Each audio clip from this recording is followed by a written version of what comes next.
नमस्कार। आपने हजारीबाग जिले के पकरी बड़वाडीह एनटीपीसी परियोजना का नाम सुना होगा।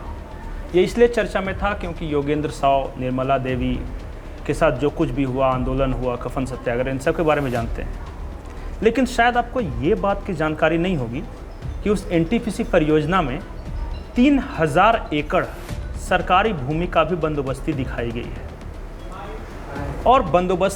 गई है और सरकारी ज़मीन के बदले कुछ रैयतों को मुआवजा दिया गया है।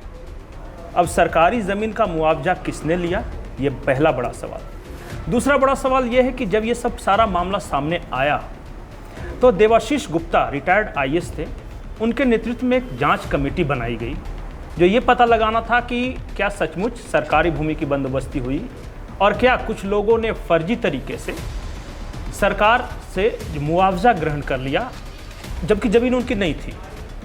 अब देवाशीष गुप्ता ने जो जांच रिपोर्ट सौंपी है उसकी कॉपी मेरे पास है।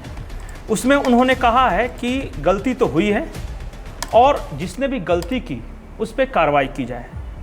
उन्होंने अपने रिपोर्ट में ये कहा था कि पकरी बरवाडी परियोजना के लिए जो बड़का गांव और कटकमदाग अंचल में जो भू अर्जन और सरकारी भूमि का मुआवजा वितरण हुआ है उसमें भारी अनियमितता है।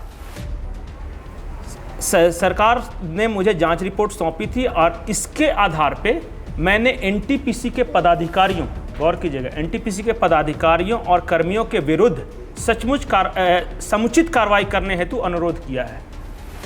देवाशीष गुप्ता ने जो जांच की, उन्होंने एनटीपीसी के कुछ कर्मचारियों, अधिकारियों के खिलाफ कार्रवाई करने की बात कही थी अपनी जांच रिपोर्ट में, लेकिन नहीं हुई। बार बार वो चिट्ठी हजारीबाग के डीसी तक को भेजी गई, फिर भी कुछ नहीं हुआ। जबकि जो आधार है उसमें ये प्रावधान है, खास करके ये कानून ये कहता है कि अधिनियम की धारा 4H में प्रावधान है कि इस पर कार्रवाई प्रारंभ होने पर दोषी राजस्व एवं सरकारी कर्मियों को भी नोटिस दिया जाना चाहिए, भले ही वो स्थानांतरित ही क्यों न हो गए। अब तक न भू अर्जन अधिकारी या जो भी वहाँ के सीओ अंचल अधिकारी हुए थे उन पर कार्रवाई हुई, न एनटीपीसी के अधिकारियों पर कार्रवाई हुई।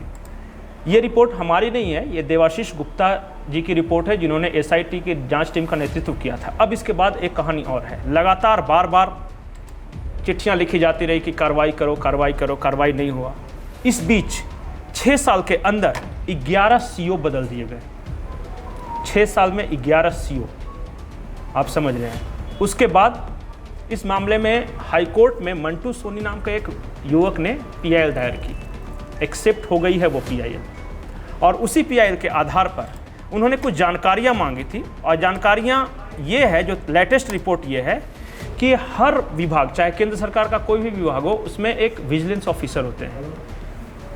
जो ऊर्जा विभाग है वहाँ के चीफ विजिलेंस ऑफिसर ने एक मेल के जवाब में कहा है कि अभी हमें मेल मिला मंटू सोनी जी का, उसके आधार पर हमने निर्देश दिया है कि 1 महीने के अंदर जो भी दोषी हों, चाहे वो एनटीपीसी के अधिकारी हों या भूमि अधिग्रहण विभाग के जो भी कर्मचारी हों, उनके खिलाफ कार्रवाई होनी चाहिए।